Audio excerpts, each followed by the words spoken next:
expect that it will be mass deportations. It will be millions of people in camps managed by the U.S. military. I expect it will be military raids in civilian areas to try to take on this extreme anti-immigrant agenda, which I think he means every word of. I think that it's the end of American participation in NATO in any meaningful sense. I think it's really, really bad news for Ukraine. I think ultimately it's bad news for Taiwan. I think that it is a big, big leap toward the multipolar world that Vladimir Putin has been dreaming of and preaching for a long time.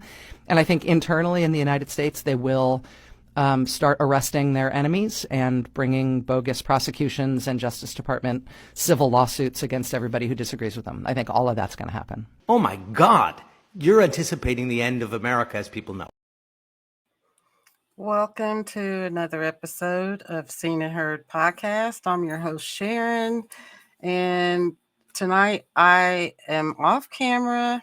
Please bear with me because I have been sick and I'm not feeling very well, but I still wanted to talk with you guys and share some information that may or may not help. If it doesn't, just share it with people that you know of that it could possibly help. I will post some links in the description while we talk about how the media failed us. So basically, with that clip that you just saw with Rachel Maddow, the media has failed us. I want to show you this article about the ratings for MSNBC. They lost. Let's see that Joe and Mika went to meet, which we discussed in the last podcast.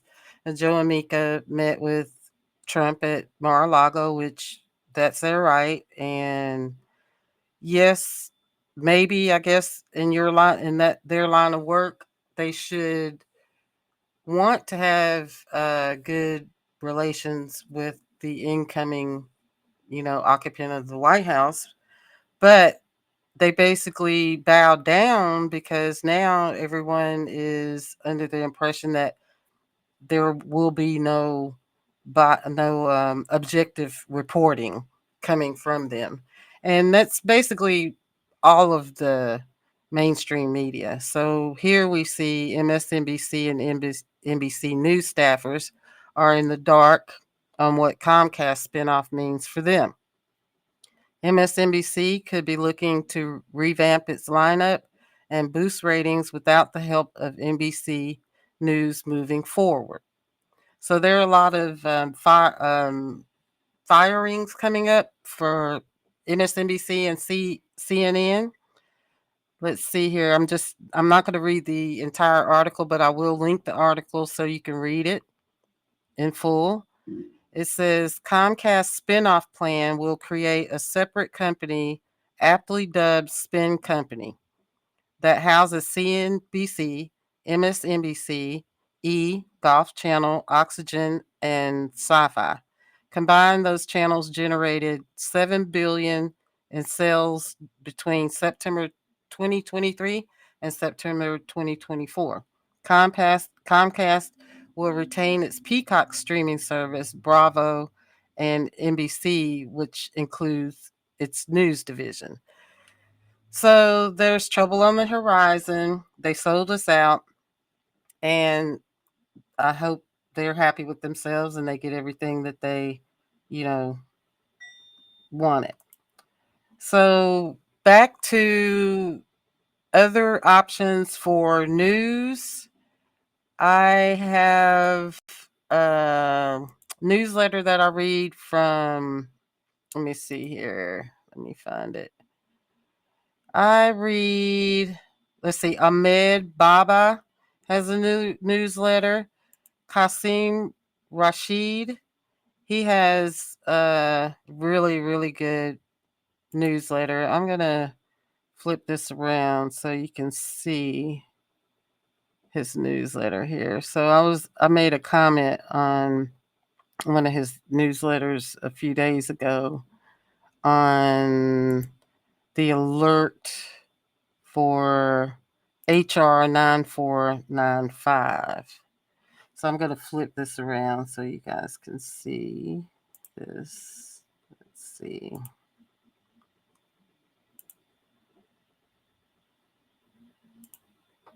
Alert HR 9495 threatens nonprofits, free speech, and civil rights. This is a really, really good article. He says, this week, Thursday, the House will vote on HR 9495 again. This bill is a perfect example of why I constantly implore everyone to never be blinded by partisan politics and always be ready to speak up for justice, even against your own party. We have to be critical of even our own party, if not more so. So this is a screenshot here of his article, and I will link it in the description so you can read it in full. And he has a subscription model as well. So just check out his article. And speaking of other independent journalists, here is one I found really interesting from the UK. Let's take a look at this. This is the UK. Let's see here. And this writer here, Errol Davies, he writes, America needs an official forensic audit into the U.S. presidential election to save its democracy. We wholly agree with that. Also saying, I will not be reading the full article, but I will have a link in the description for you to listen. They have a listen option, and you can read the full article for yourself. But I will read the top part here. He writes, in the aftermath of the 2024 U.S. presidential election, growing questions about the integrity of the results have led many to call for a forensic audit. That sounds reasonable. From bomb threats, which appear to have originated from Russian domains, to voter roll purges, with concerns being raised about the removal of eligible voters, to widespread reports of rejected mail in ballots. These issues suggest that the election outcome might not accurately reflect the will of the people. For those questioning whether a forensic audit could change the results, the answer is yes. An audit could reveal critical discrepancies and restore trust in the election process. Now, mind you, again, this is a UK article, a UK journalist, but this is another option to get reporting, because our news media is not reporting on any of this. They're normalizing the insanity that's headed our way. So here is another interesting part here, which, like I said, you could read the whole article after I posted it in the chat. But he says how citizens can support. So if you're feeling helpless, this may be an option for you to not feel so helpless. How citizens can support the call for an audit.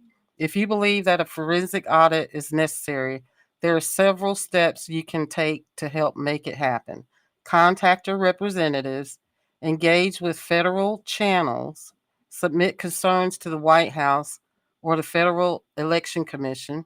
A petition for a forensic review can increase pressure for transparency. Spread awareness on social media and stay informed and inform others. So that's what I'm doing right now. I'm informing everyone, and I will have this article also in the description box. So on that as well, I have one more article I'm going to share, and this one is from Buddhist leaders, the Buddhist community, and it said it's no time to be neutral. So let me flip this around. I was really excited when I saw this article come across my Bluesky account. I'm on Bluesky, but this article starts, it's no time to be neutral. Bhikkhu Bodhi, one of Buddhism's leading activists and scholars, says there are 4 steps we need to take to resist Trumpism. So those of us in the activism part of Buddhism, we're trying to mobilize and keep the hope. So one part that I like, my favorite part here, is we must seek out thought leaders who can guide us to a clear understanding of our plight. These will be experts in political science, economics, cultural anthropology, and social ethics, who, whether Buddhist or not, share our Buddhist aspirations. Which, within Buddhism, everyone has Buddha nature. Everyone has possible Buddha nature. But this article is really exciting to read. It's a really good article. It will be linked in the description box as well. And I would like for you all to let me know what you think. This is just like a mini pod. So let me know what you think. That's actually my meditation bell going off. I have it set for every 7 minutes. So, and again, I apologize because I'm not feeling well tonight, but this is a mini pod and I just wanted to get that out. I will be working on another podcast. Miss Kennis is on, she's kind of not really on a retreat, but she's out of town. And my other co-host friend, Chrissy, she's getting ready to go out of town. So, but I just thought this was very important and I wanted to get this out to you guys. Let me know what you think. Leave me a comment. If you would like to leave a voicemail, that's also in the description box. So you can leave me a voicemail. And speaking of, let me see here. I had a comment from, let's see here. I had a comment the other day on one of my videos and I wanted to share that. Let's see here. We're going to go here to image, and there it is right there. So this commenter leaves a comment that says, American nationalism. We are all united for America's future and liberty and justice for all.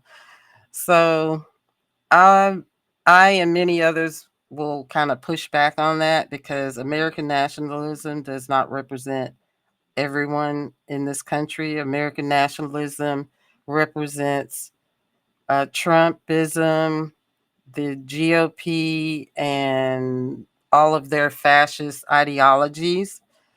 That's unfortunate, but that's what American nationalism represents and stands for.